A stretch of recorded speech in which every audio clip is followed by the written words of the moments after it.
All right, so today we have an Elite Force, Umarex, VFC, Glock, whatever you want to call it, and we're going to be showing you how to replace the inner barrel and the bucking. And this is for, this guide will work for all of the Gen 5 Glocks that are under the Elite Force name, so anything that's in America that's a Gen 5, as well as the Glock 19X and the Glock 19 Gen 4. They should all be the same hop-up system. I'm going to show you how to basically replace the inner barrel and the bucking. And these ones are definitely the nicest Glocks that VFC has made. In the past, I've not liked the VFC Glocks, but the Gen 5s are actually, they're not bad. And especially the hop-up chamber is actually it's actually a pretty good hop-up chamber inside of these. So we need to remove the slide from the lower frame.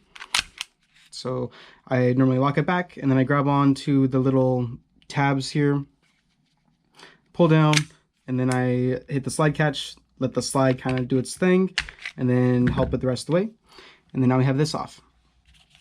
Now the guide rod basically is your like a hop-up wheel. So you spin the guide rod to adjust the hop-up when it's like so you can keep it on the gun, and you just have to spin this guide rod here and that will adjust it for you.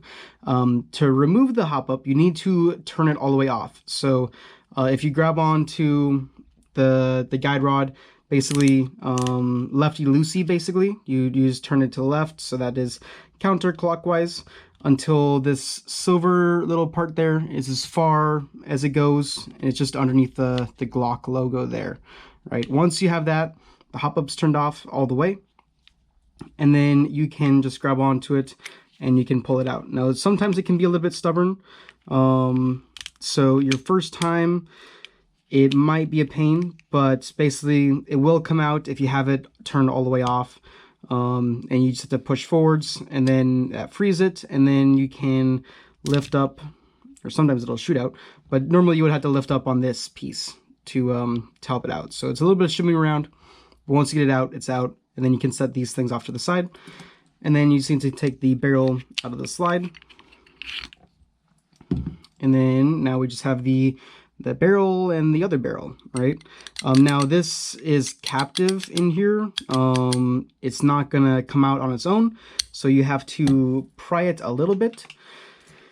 So you need to pull it all the way back as far as it can go. And then this side is over the little hump, which is good, but this side has a ways to go over that little hump, and it's not gonna make it, so you have to basically pry. So you stick your screwdriver in like so. I hope you can see, but it's in between this little tab on the outside and the hop-up chamber, and you have to pry them apart, and then you should be able to push it out once you get it pried apart. And the worst part is there's a little pokey thing right here, so it's hard to push.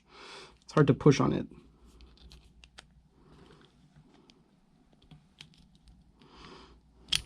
Okay, there it goes. But yeah, basically you just need to pry on this little fin basically against the hop-up chamber, and then it can come out. Once it's out, you can see how the system works. It's like a hoop basically. It's not just a little bent piece of sheet metal. It goes over the whole thing.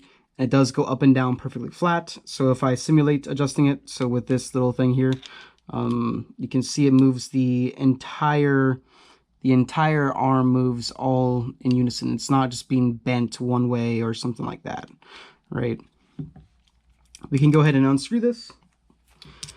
So there's just these two screws on the bottom, and then you can remove the top. All right, and then there's nothing in here. This is just the shell. But this side of the shell does have some things. So this is the little arm that's going to interact with the hoop, basically. And then there's the hoop. And basically, you can lift it all out all at once. And then you can, I like to leave the arm just in there, because there's no sense in putting it to the side. And I don't know if there is a difference in the direction. It doesn't look like it, but I don't know for sure. So I just leave it in there how it came. And then you have your inner barrel, bucking, and then this hoop. Now you need to be very careful because there's a spring underneath this hoop. All right, it's really annoying, but that's how they did it.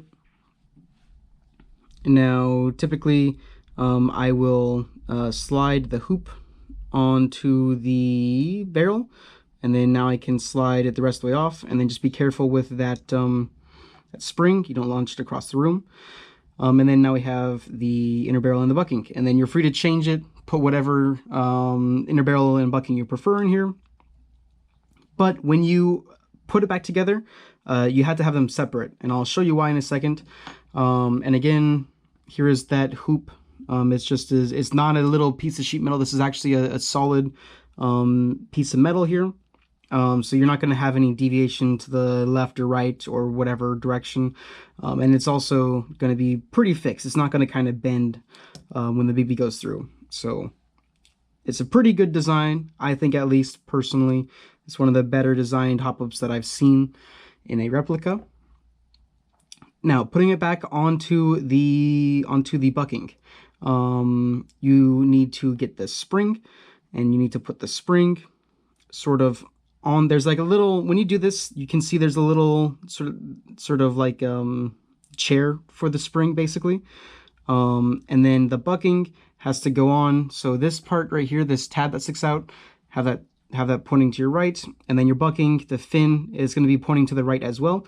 And you need to squish the bucking like that so it can fit over the spring. Just a little bit. You don't have to squish it like crazy, but just enough that it can go over the bucking. You probably want to hold onto the spring with your other finger too, and eventually you can get it.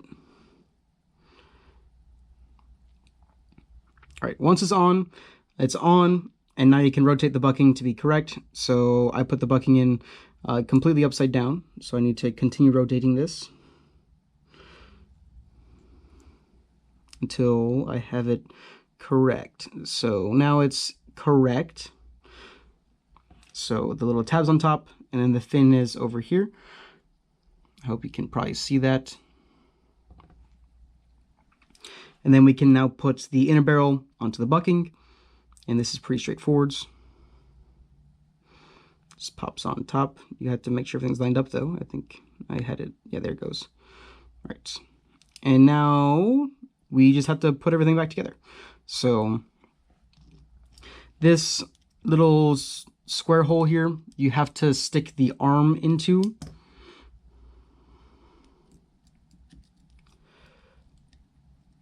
And then everything kind of just presses down.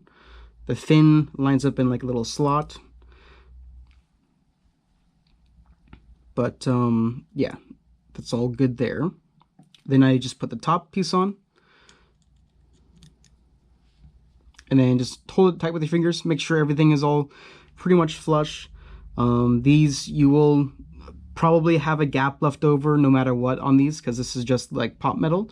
But as long as it doesn't look like it's like bending the metal, or there's a massive gap or something like that, then you're fine. And then now you can just tighten the screws down.